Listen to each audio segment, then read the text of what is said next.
Meus irmãos, é uma alegria nós estarmos aqui na casa do Senhor. E aqui nós não estamos agora na parte mais importante do culto. Nós estamos cultuando e entregando ao Senhor, porque esta parte importante é a parte do momento que nós começamos o culto, porque é realmente para Ele que nós entregamos e dedicamos. Alguém já disse que o culto ele não se assiste, não, o culto ele se presta, não, culto ao Senhor. Então eu quero te convidar a estar meditando na palavra de Deus nesta noite, e você, se você puder abrir a sua Bíblia, e todos os textos, eles estão no PowerPoint, então é só ir passando. 1 Pedro capítulo 1, e você vai deixar a sua Bíblia aberta neste texto. Nós estaremos meditando acerca deste tema, vivendo de acordo com a vontade soberana, graciosa do nosso Deus.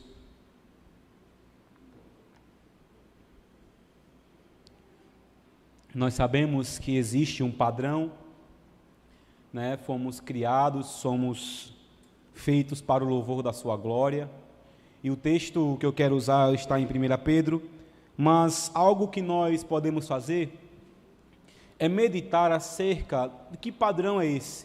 E antes disso eu quero orar mais uma vez com vocês. Pai, obrigado, Senhor, por este culto.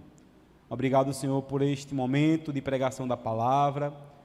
Que o Senhor me ajude a passar aquilo que o Senhor quer para esta noite. O Senhor que é o mais interessado com relação a esta igreja, porque o Senhor é o dono dela. Então o Senhor nos ajuda, nos auxilia na compreensão do texto. É a minha oração em nome de Jesus. Amém, amém e graças a Deus.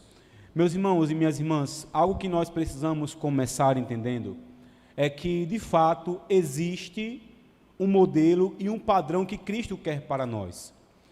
E algo que nós podemos começar entendendo acerca do pecado, né? O texto de Romanos, capítulo 5, Paulo escrevendo, vai dizer: portanto, assim como por um só homem entrou o pecado no mundo, e pelo pecado a morte, assim também a morte passou a todos os homens, porquanto alguns pecaram. Porquanto apenas os homens pecaram. Todos pecaram. Todos pecaram. Então aqui a palavra nos nivela. Aqui agora a palavra nos coloca no mesmo patamar de apenas pecadores. É por isso que aqui eu não posso olhar com altivez para a queda do meu irmão. É por isso que eu não posso me permitir olhar para o deslize do meu irmão como algo bem maior daquilo que eu posso fazer um dia. Porque eu compreendo que também eu pequei, eu também sou pecador e também estou nesta condição, sabendo todos nós que existe uma vontade que é soberana. Nós lemos o texto da devocional um pouco mais cedo, que a vontade e o bem que eu quero fazer não faço. O bem que eu quero fazer eu não consigo, mas o mal está sempre à porta. O mal está pronto para que eu faça, porque é o tempo inteiro a carne militando contra o espírito. Então aqui, quando nós observamos que existe um modelo e a proposta é: precisamos viver de acordo com a vontade dele. E sabido de todos que não é muito fácil fazer isso. Mas quando nós compreendemos que estamos numa mesma condição, quando todos nós compreendemos que pecamos, precisamos então, algo que eu já trouxe aqui em outras pregações, entender o que é pecado. Porque todos nós sabemos que é errar o alvo, todos nós sabemos que é desagradar a Deus, mas pecado é qualquer falta de conformidade com a lei de Deus, ou a transgressão de qualquer lei por ele dada como regra à criatura racional. Mais uma vez, Paulo, escrevendo à igreja em Roma, vai falar: porque todos pecaram e destituídos, afastados, longe estão da glória de Deus. Porque o pecado nada mais é o momento em que eu agrado a carne, desagrado ao espírito e me afasto de Deus. Hoje eu li certa coisa que diz assim: o pior estado do pecado é quando eu peco em paz. Quando eu peco em paz, existe um problema. Porque quando nós pecamos e gera um incômodo em nós, quando eu peco e começa a me gerar um incômodo que o Espírito Santo me traz, eu peco hoje, amanhã eu já peco de novo, mas chega uma hora, que interessante expressão, que eu peco em paz, que eu peco sem nenhum incômodo e algo extremamente errado está acontecendo. Quando eu consigo pecar sem, como alguns dizem, o peso na consciência. Mas nós sabemos que o Espírito Santo dentro de nós, quando eu consigo pecar sem o Espírito Santo me incomodar. Então, quando nós compreendemos, o pecado como algo que me afasta de Deus, que a vontade maior do diabo é que, de fato, eu me afaste de Deus, porque Ele sabe quanto mais perto eu estou, a probabilidade de agradá-lo vai ser maior, e eu vou estar servindo melhor ao Senhor. Por isso que Cristo falou, olhe, vigiem e orem, para que não caiam em tentação. E nós olhamos, meus irmãos, para Marcos, quando nós lemos o Evangelho, Jesus está prestes a se entregar. Quando eu falo se entregar é porque Ele é soberano, mas Jesus está ali no momento do jardim, e Ele chama os seus para perto. Ele chama os seus discípulos e fala, olhe, estejam aqui orando, e eu vou um pouco mais afastado para orar. E Ele volta a primeira vez, eles estão fazendo o quê? Dormindo. E Ele fala, você não consegue uma hora, você não consegue um tempo de oração vigiando? Fiquem aqui que eu vou mais uma vez. Ele vai de novo. E Ele volta, eles estão o quê? Dormindo. Mais uma vez ele vai e volta, o que eles estão fazendo? Dormindo. Marcos vai relatar com muito detalhe isso. Jesus fala, como é que vocês não conseguem? Vigiem, orem, prestem atenção, porque o tempo todo a carne militando contra o Espírito, porque a vontade de Deus sempre será de agradar a Ele. Nós crentes em Jesus, nós falamos sobre tribulação, nós falamos sobre pré-tribulacionismo, falamos sobre vários temas, meus irmãos, mas todo e qualquer tema da teologia vai se voltar para a vontade do Senhor. Porque não adianta eu estar falando sobre muitas coisas lá longe, falar sobre o mais alto grau da teologia que poucos conseguirão compreender. Se aqueles que estão falando, ou se aqueles que estão ouvindo, não fizerem a vontade de Deus, nada vale. Porque é fazendo a vontade do Senhor que eu vou estar cumprindo a vontade dEle em mim. Porque o que Ele mais fez com seus discípulos foi isso. Olhem para a minha vida. Olhe como deve ser feito. Jesus, o tempo inteiro com seus discípulos, Ele era apenas para moldá-los. Porque pense uns cabras complicados. Aí Jesus pega só os piores. E a todo momento, durante a caminhada, era exortando Pedro, você vai me negar? Não vou não. Pedro, você vai. Porque Jesus era assim, era o amoroso, mas quando tinha que ser duro, ele era duro. Porque ele sabia que se eu vacilar, se todo mundo aqui, por mais belo que seja cheiroso, vacilar, o pecado está bem à porta para desagradar a Deus e fazer a vontade da carne, que é passageira, e que depois que eu alimento a minha carne, o que gera não é alegria, é morte, tristeza e remorso. É o resultado do pecado em nós. Então, quando eu observo com os discípulos, através de Marcos capítulo 14, no verso 41, Jesus vai falar isso, vigiem, prestem atenção, porque o pecado o tempo inteiro está perto de vocês. Então aqui, meus irmãos, hoje nós estaremos relembrando qual a vontade de Deus para nós, seja para fazer um curso em um lugar muito importante, seja para ter um trabalho deveras importante, seja para ter uma casa muito boa, mas principalmente, meus irmãos e minhas irmãs, um povo que faz a vontade de Deus. E nós compreendemos que a vontade dele é boa, é perfeita, é agradável, mas é difícil de ser seguida. Se alguém falar o contrário, é mentiroso, não é fácil. Porque a nossa carne é o tempo inteiro querendo se voltar para o pecado. Mas a pergunta, já que nós estamos falando da vontade de Deus, Qual é a vontade e qual é o desejo do Senhor? E aqui nós nos voltamos para Gênesis capítulo 1, quando a Trindade Santa vai falar: façamos o homem, a nossa o quê? A nossa imagem, conforme a nossa semelhança. Aqui nós observamos a Trindade. Então disse Deus: façamos o homem a nossa imagem e semelhança. Só que nós compreendemos que dentro desse percurso nós temos o pecado e a serpente. O pecado que entrou e habitou no homem, voltando-se lá para Romanos que eu citei. Mas qual é a vontade de Deus? A coisa mais fácil do mundo. Não precisa ir para o seminário, não precisa fazer nada para saber. É nos tornarmos cada dia mais a sua imagem e a sua semelhança. E o texto que nós vamos meditar hoje vai falar um pouco de como. Porque se eu ficar apenas na teoria, você vai sair daqui compreendendo o que é.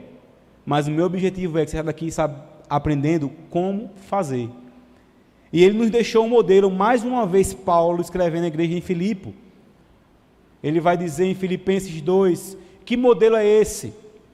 Seja a atitude de vocês a mesma. E aqui eu quero chamar a atenção. Estava falando com uma pessoa hoje, e na conversa nós falamos sobre criança, né?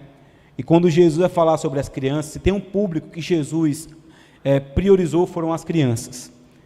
E Jesus fala: se você não for semelhante a estas crianças, vocês não herdarão o reino dos céus. E nós observamos na Bíblia, por muitas vezes, a palavra semelhante, parecido, conforme seja o modelo de fulano. Mas aqui nós temos: seja a atitude de vocês o quê? A mesma. A mesma. Que embora sendo Deus, não considerou ser igual, que o ser igual a Deus era algo que deveria apegar-se, mas esvaziou-se a si mesmo, vindo a ser servo, tornando-se semelhante aos homens, e sendo encontrado em forma humana, humilhou-se a si mesmo, e foi obediente até a morte e morte de cruz. Meus irmãos, algo que todos nós aqui precisamos, do mais velho ao mais novo, é que para que eu cumpra a vontade de Deus, e aqui agora sem posição, certo, de cargos dentro da igreja, todos nós, para que eu cumpra a vontade de Deus, eu preciso ter a mesma atitude que Cristo. Sabe qual foi? A atitude de humildade. A atitude de reconhecer que eu preciso melhorar e preciso lapidar em algo. Aqui agora todo mundo cheirosinho, cabelo com gel. O meu está com gel aqui, para ficar no lugar, e a barba também. E todo mundo aqui escolheu aparentemente a sua roupa confortável. E aqui cada um só vê o que você vai mostrar. Né? Aqui ninguém vai ser como é em casa. Olha, imagine como é em casa. Né? Ô coisa, meu Jesus. Quando a porta fecha, sapato para um lado, a cabeça, o cabelo sem escova. Mas, meus irmãos, quando eu falo de humildade, é que todos nós precisamos olhar para dentro, cada um fazendo essa análise e compreender o que é que eu preciso fazer para cumprir essa vontade. E não me cabe fazer essa análise que eu posso falar em algum momento. Não cabe você fazer o da sua esposa, do seu esposo, mas cabe a cada um, assim como é a ceia do Senhor. A quem cabe falar, quem participa ou não da ceia. Examine, pois o homem quem? A si mesmo. Então, o exercício é uma análise pessoal, que concordo, eu acho que você vai concordar comigo, é a mais difícil. Certa vez estava numa dinâmica, né, e falou: coloque 3 defeitos seu e 3 de outra pessoa. Rapaz, foi tão rápido da outra pessoa. Foi tão rápido. Eu vejo logo, a outra pessoa eu vejo logo aqui, 3 rapidinho. O meu está até difícil de achar um.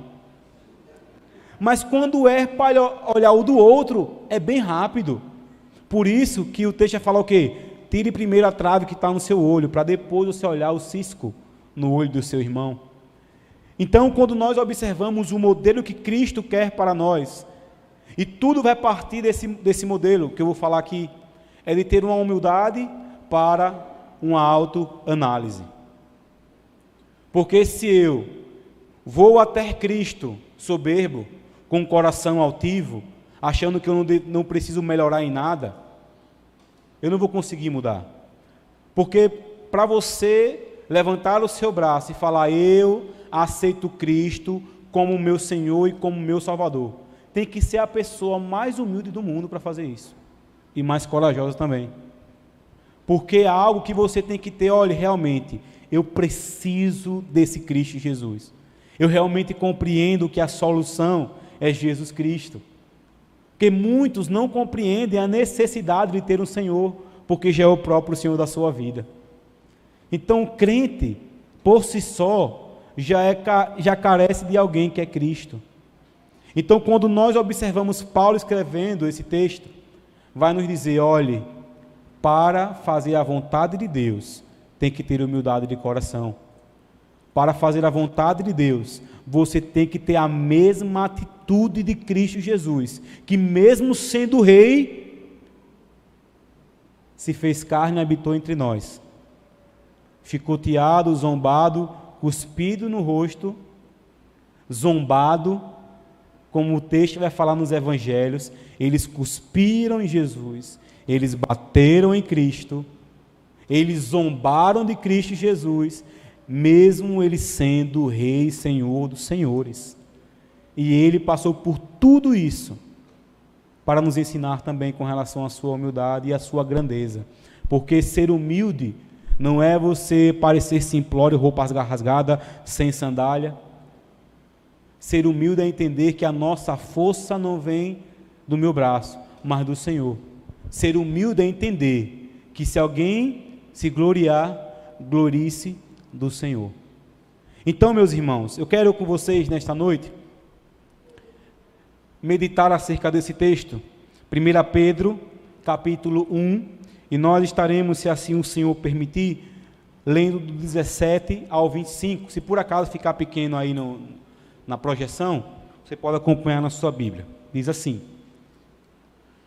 uma vez que vocês chamam Pai aquele que julga imparcialmente as obras de cada um, portem-se com temor durante a jornada terrena de vocês, pois vocês sabem que não foi por meio de coisas perecíveis, como prata ou ouro, que vocês foram redimidos da sua maneira vazia de viver, transmitida por seus antepassados, mas pelo precioso sangue de Cristo, como de um cordeiro sem mancha e sem defeito, conhecido antes da criação do mundo, revelado nestes últimos tempos em favor de vocês.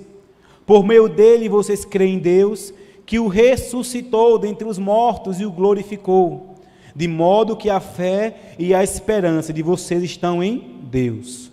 Agora que vocês purificaram a sua vida pela obediência à verdade, visando ao amor fraternal e sincero, amem sinceramente uns aos outros e de todo o coração. Vocês foram regenerados, não de uma semente perecível, mas imperecível, por meio da palavra de Deus, viva e permanente. Pois toda a humanidade é como a relva, e toda a sua glória como a flor da relva. A relva murcha e cai a sua flor, mas a palavra do Senhor permanece para sempre. Essa palavra que foi anunciada a vocês. Amém, meus irmãos? Glória a Deus. Então, nós lemos esse texto, de Pedro escrevendo, e algo que nós podemos falar é que o autor é o próprio apóstolo Pedro, E o contexto e a ideia desta destinatário, porque toda a carta que nós lemos na palavra de Deus, né? Se você for ler as cartas pastorais, né? As cartas paulinas, todas têm um destinatário, todas têm um porquê. Paulo fala, não, eu vou escrever agora porque eu quero. É porque existia uma demanda que Paulo estaria ali auxiliando, né? E agora o próprio Pedro. Então ele vai dar instruções sobre uma vida santa para aqueles que sofrem perseguição. Então o povo estava sofrendo uma grande perseguição por se denominar e por confessar Cristo como Senhor. Naquele tempo existia uma grande perseguição, em muitos países também existe uma grande perseguição. Aqui não é a nossa realidade. A única perseguição que nós temos hoje, aqui no Brasil, é a perseguição do eu. É a minha vontade de fazer a minha vontade e não fazer a vontade de Deus. É a única perseguição que nós temos e que sofremos.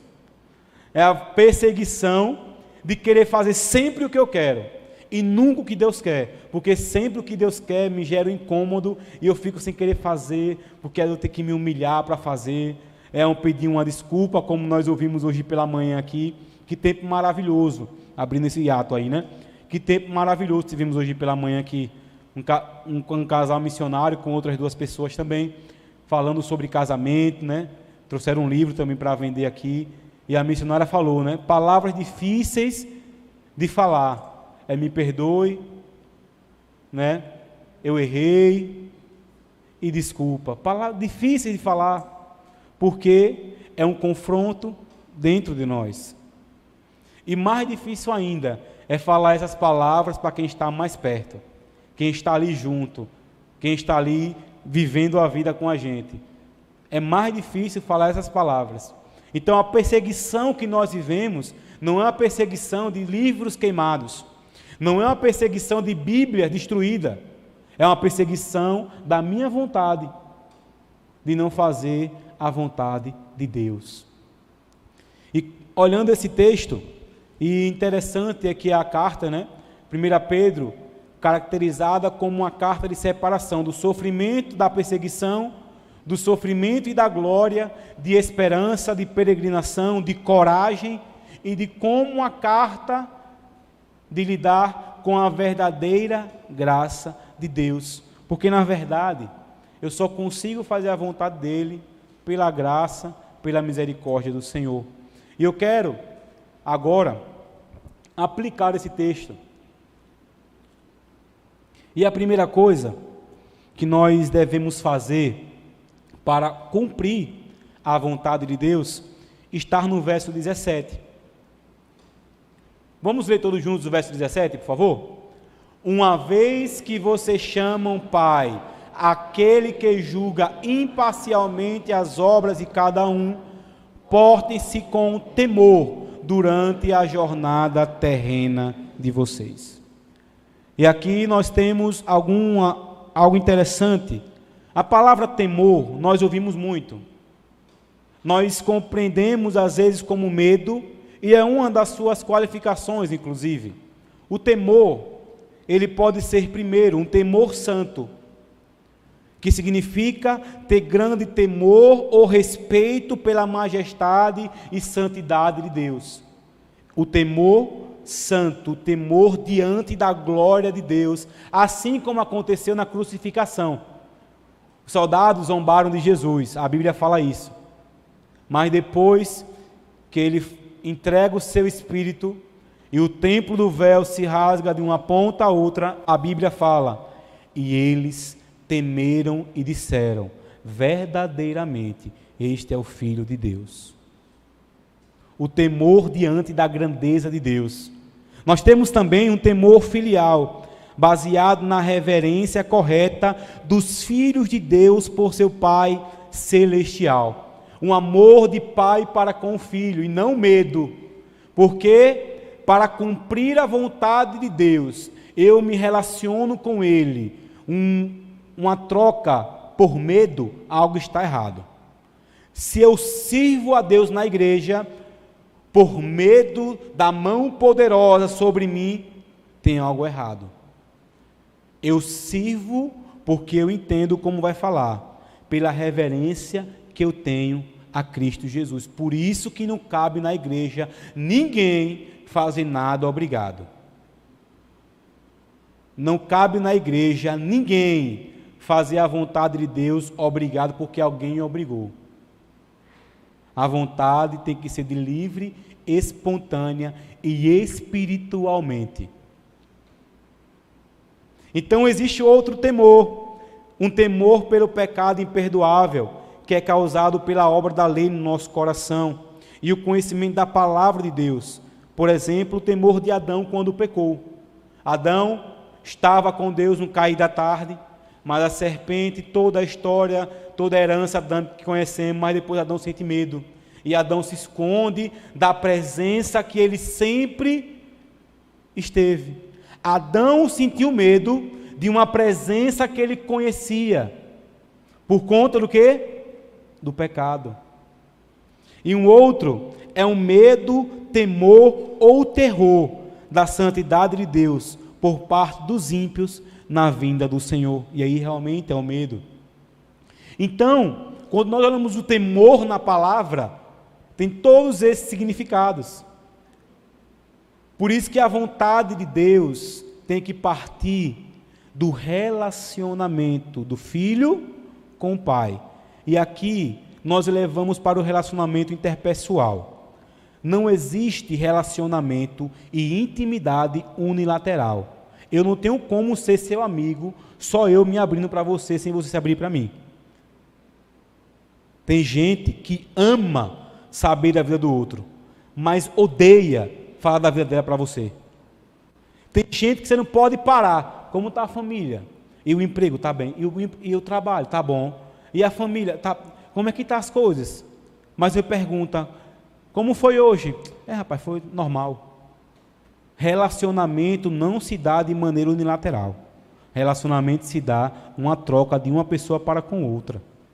Então, quando eu tenho o temor e a reverência com Deus, não é só de Deus para comigo, é da minha vida de entrega ao Senhor. Por isso que culto não se vive, não se assiste, ele se presta. Eu entrego a minha vida em culto ao Senhor, porque aqui agora o culto é público, olha. Mas, meu irmão, se você no seu lugar não estiver cultuando de maneira individual, não vai conseguir cultuar com ninguém aqui.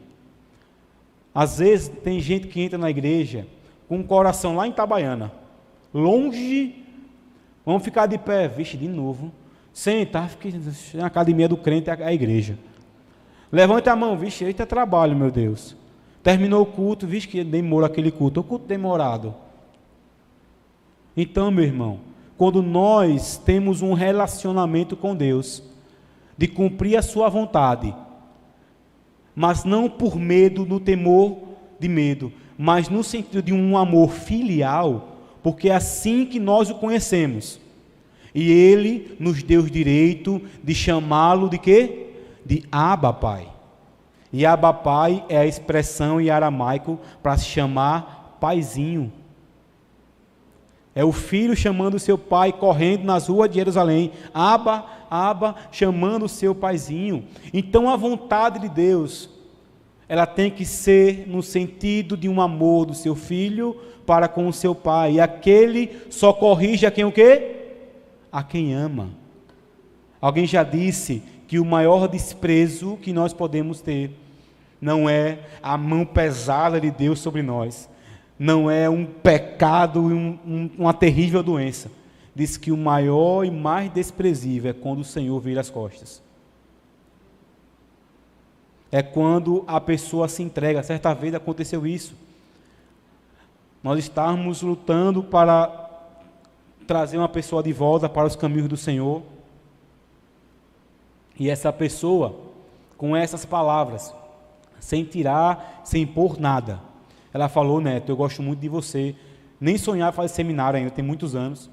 Eu gosto muito de você, você é uma pessoa muito querida, mas me faz o seguinte: eu não quero mais papo com o Senhor nem com a igreja. Eu gosto muito de vocês, tenho uma admiração grande, olha que coisa boa. Agora, me deixe, continue sendo meu amigo, mas eu não quero mais papo com a igreja e nem com Deus. que é que você faz numa hora dessa? Irmã, estaremos orando por você e que Ele se revele para você e a você mais uma vez. Mas, ok. Então partiu dela o negar, porque nunca vai partir do Pai, porque Ele nos criou a sua imagem e a sua semelhança. O texto vai falar que a adoração, a própria adoração de adorá-lo vem dele. Então, meus irmãos, a primeira maneira que nós podemos viver uma vida para fazer a vontade do Senhor é uma vida de temor, não no sentido de medo, mas uma vida de reverência e respeito ao Senhor. E às vezes essa reverência pode ser um pouco extrapolada, pode ser um pouco exagerada, mas o Espírito que está dentro de nós nos traz um equilíbrio, nos traz equilíbrio para servi-lo. Não, porque não pode isso, não pode aquilo, não pode isso, não pode aquilo. E pode o quê? Não pode nada. Ele nos traz equilíbrio para, de fato, ter uma vida de temor. Mas, como viver uma vida de respeito a Deus? O próprio Pedro vai falar na segunda carta, inclusive nesse mesmo texto vai dizer, no versículo 18, mas 2 Pedro também 20, 21 e 22 vai falar, se tendo escapado das contaminações do mundo, por meio do conhecimento do Senhor e Salvador Jesus Cristo, encontram-se novamente neles enredados e por elas dominados, estão pior estado do que no princípio. Teria sido melhor que não tivesse conhecido o caminho da justiça, do que depois de o terem conhecido, preste atenção, depois de o terem conhecido, voltarem as costas para o santo mandamento, confirma-se neles que o verdadeiro provérbio, o cão volta ao seu vômito, e ainda a porca lavada volta a revolver-se na lama. Então, meus irmãos e minhas irmãs, eu consigo viver em respeito e em temor ao Senhor quando eu compreendo primeiro o meu estado de pecador, como está aqui, mas também que eu tenho que a todo momento prestar atenção e vigiar para não voltar para o antigo estágio, como o texto vai falar. Seria melhor que você não tivesse conhecido ao Senhor, que você vai voltar, o cão voltando ao seu vômito e a porca toda lavada, voltando para a lama. Por isso, eu já falei isso aqui inúmeras vezes, que o maior empecilho da vida cristã é a inconstância. Por muitas vezes eu não consigo cumprir a vontade de Deus, porque eu sou inconstante. Em culto, eu venho um domingo, volto 3. Eu venho 2, falto 2. A inconstância do básico que é essencial, leitura bíblica e oração. Fizemos aqui hoje, entrega os certificados. Quem leu a Bíblia toda em 1 ano e meio. Ah, eu não ganhei certificado. Meu irmão, mas leia a Bíblia. Faça o seu plano de leitura. Só não deixe de ler. Só não deixe de estar diante da palavra de Deus. Porque é esta palavra que vai moldar a sua vida. Não é o pastor, não é a igreja, não é ninguém que vai moldar. Porque se for o pastor ou a igreja, tem uma chance de ser algo realmente errado. Mas se for da palavra, é impossível. Agora, se o pastor for bíblico, a igreja também, aí sim. Mas por isso que tem que partir da palavra de Deus, o modelo que eu quero para a minha vida. Então, como eu consigo viver uma vida de respeito e temor a Deus? Primeiro, compreendendo o meu estado. E compreendendo que eu tenho que estar todo momento vigiando e orando. Para o quê? Para que não caia em tentação. E para que não volte ao estado que eu estava. Como é difícil, meus irmãos, você vê alguém que um dia estava na igreja, glorificando, cantando, e hoje vive uma vida desregrada, uma vida que não liga para nada, uma vida que posta o que para todo mundo ver mesmo. E pior, ainda fala da igreja. É comum, a pessoa se desvia, está nos piores caminhos, mas ainda fala mal da igreja. Não sabendo ela que não está falando mal do pastor, da pastora, de ninguém, mas falando mal da noiva de Cristo. Então, meus irmãos e minhas irmãs, como é que nós podemos viver uma vida de respeito ao nosso Deus, temor com relação à sua soberania?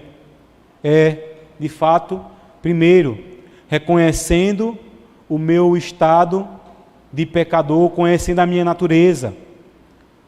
Mas tem um outro ponto nesse mesmo texto de Pedro, que vai falar com relação agora ao texto do verso 22. Agora que vocês purificaram a sua vida pela obediência à verdade, visando ao amor fraternal e sincero, amem sinceramente uns aos outros de todo o coração. Aqui ele dá outra instrução. Primeiro, viva uma vida de temor. Viva uma vida de respeito ao Senhor. Viva uma vida de reverência à soberania de Deus. Porque vivendo assim, você vai conseguir ter uma vida cristã de maneira pautada na palavra de Deus. Então, quando eu compreendo minha caminhada cristã, ela se dá com base no temor ao Senhor. Não no temor ao meu líder, não no temor a Beltrano e a Cicrano, mas se dá principalmente e exclusivamente no temor a Deus. Porque alguém que teme a Deus honra o seu casamento.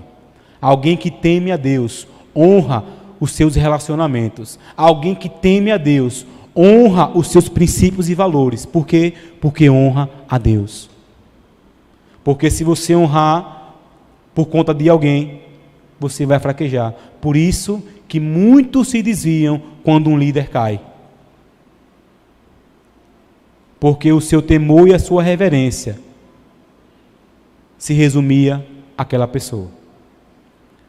Então, quando Pedro vai falar não só de temor, mas agora de sinceridade, como precisamos, meus irmãos, no tempo como este, chamado hoje, falar de sinceridade, na geração da fake news, que tudo parece, mas não é. Tinha um comercial bem antigo, não era? Que era assim, parece, mas não é. E Pedro, dentro da instrução que ele dá ao povo, se ele falou, é porque precisava, né? Alguém já brincou bem assim, né? Não jogue lixo aqui. Se tem placa, tem história, porque um dia jogaram. Não estacione o carro aqui. Se tem placa, é porque um dia alguém estacionou. Se tem no texto, se está na palavra de Deus, é porque precisa estar na palavra de Deus. E porque naquele povo tinha alguém ou alguns que se relacionavam sem sinceridade. E o texto de Romanos e de Efésios, o amor deve ser sincero. Odeie o que é mal. Apegue-se ao que é bom.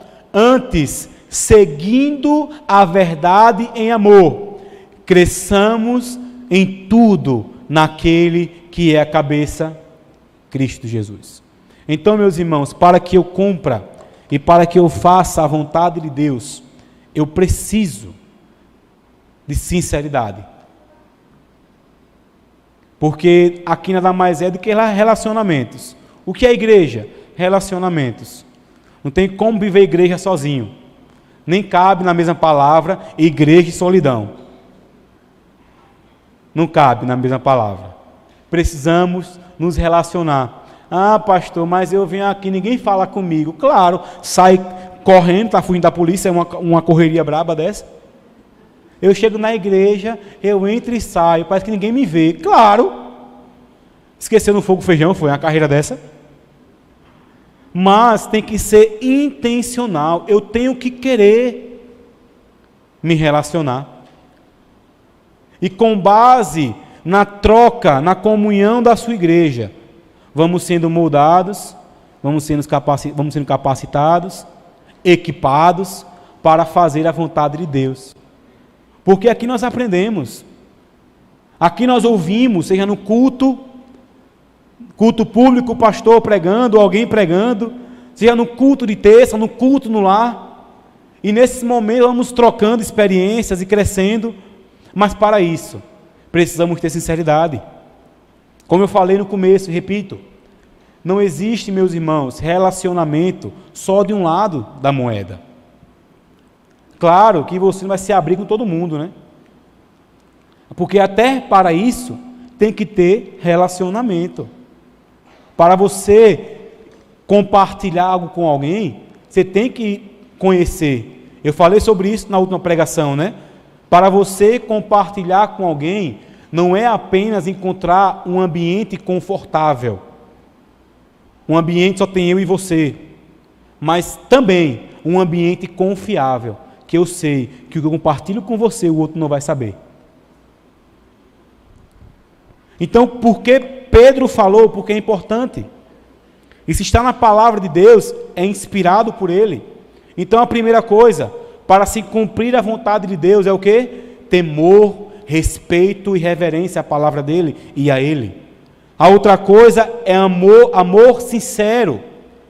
E o amor sincero, dentro dele cabe momentos desconfortáveis, momento que eu vou falar algo que o outro não vai gostar, ou que eu vou ouvir algo que eu não vou gostar também, porque tem gente que é assim, né? Ama falar a verdade, mas não gosta de ouvir. Tem gente, comigo é assim, eu falo mesmo, é melhor falar do que ficar calado, mas geralmente essas pessoas não gostam de ouvir.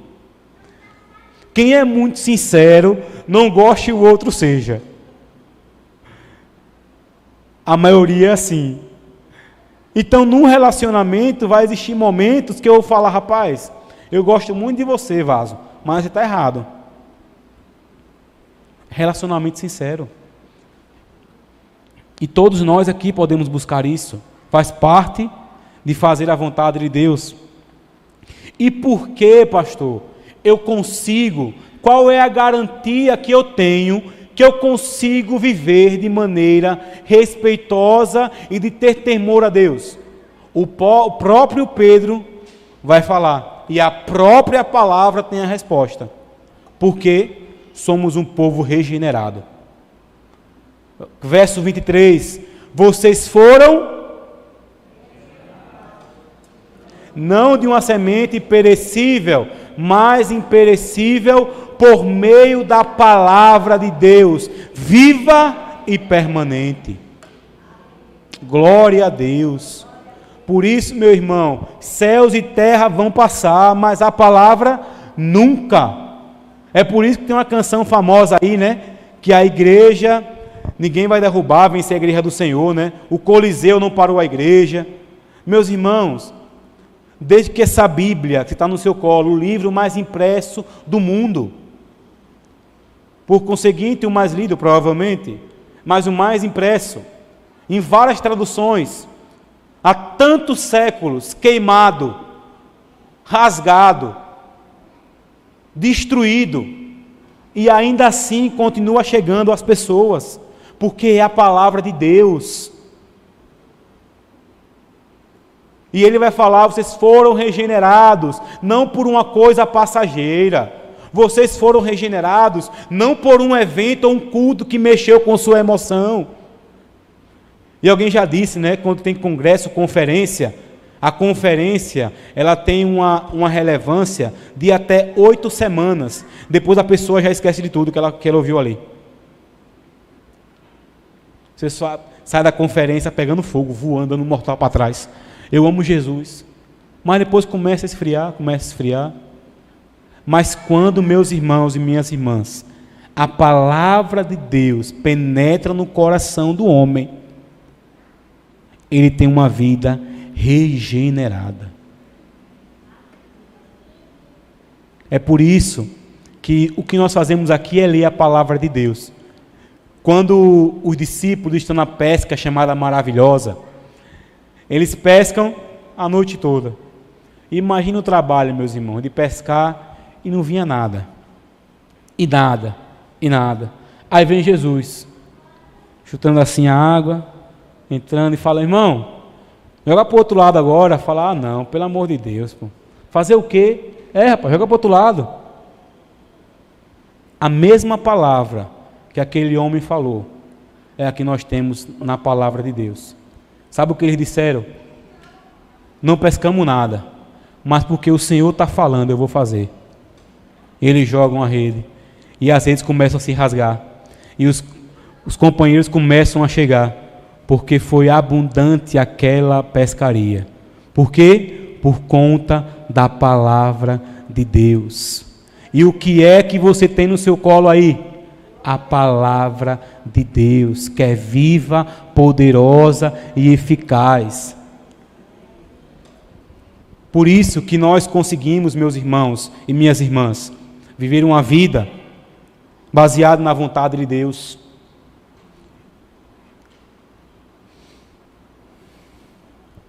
Novo nascimento, a regeneração, significa renascer ou nascer do alto, nascido de Deus, ser gerado por Deus, ser vivificado. Renovação ocorre pelo poder do Espírito Santo e faz o homem uma nova criatura. É a regeneração, por isso que não é as palavras desse singelo aqui, pastor, é a palavra de Deus que nos possibilita e nos dá a certeza de uma vida que faz a vontade de Deus. Não podemos nos apoiar na palavra de homens, mas na palavra de Deus. Tito vai falar: não por causa de atos de justiça por nós praticados, mas, porém, entretanto, todavia, devido à sua misericórdia, ele nos salvou para lavar o quê? O lavar regenerador e renovador do Espírito Santo. Todo aquele que é nascido de Deus não pratica o pecado, porque a semente de Deus permanece dele. E qual é essa semente? Existia uma parábola que o homem saiu a semear, e uma semente caiu em terreno pedregoso, uma semente caiu entre os espinhos, mas uma semente caiu em terra boa, e essa semente frutificou e deu colheita e cresceu. Que semente é essa? A palavra de Deus. Por isso que toda a semente de Deus permanece nele. Ele não pode estar no pecado, porque é nascido de Deus.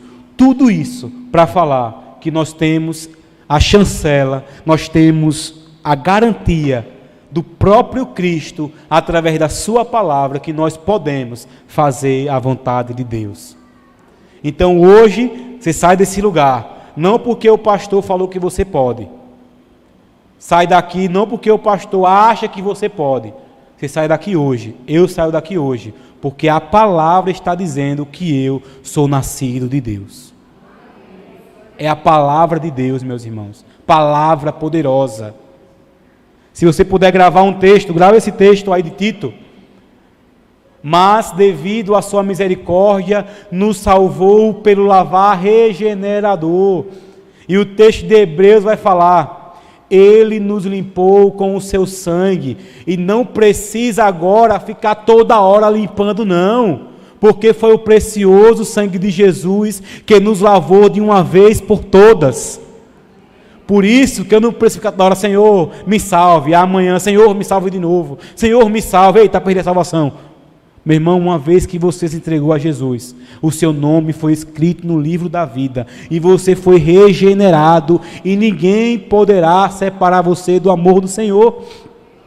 Por isso que nós cantamos: quem nos separará do amor de Cristo será tribulado. Por isso que nós cantamos, porque nada nem ninguém poderá nos separar do amor do Senhor.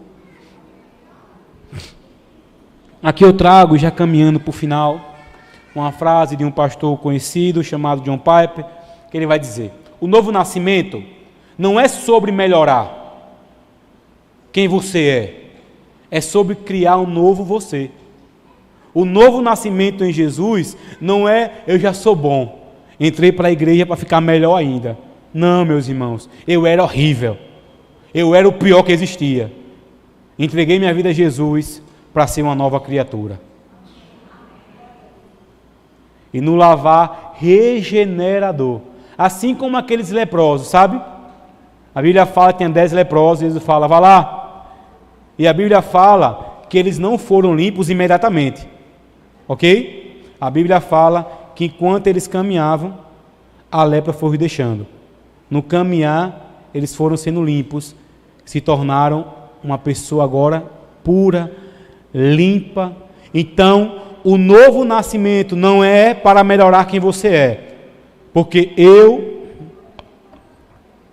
não dá para muita coisa, mas sobre criar uma nova criatura em Cristo Jesus. Por isso que ele não só divide a história entre antes e depois de Cristo, ele também divide as nossas vidas, antes de Cristo e depois de Cristo.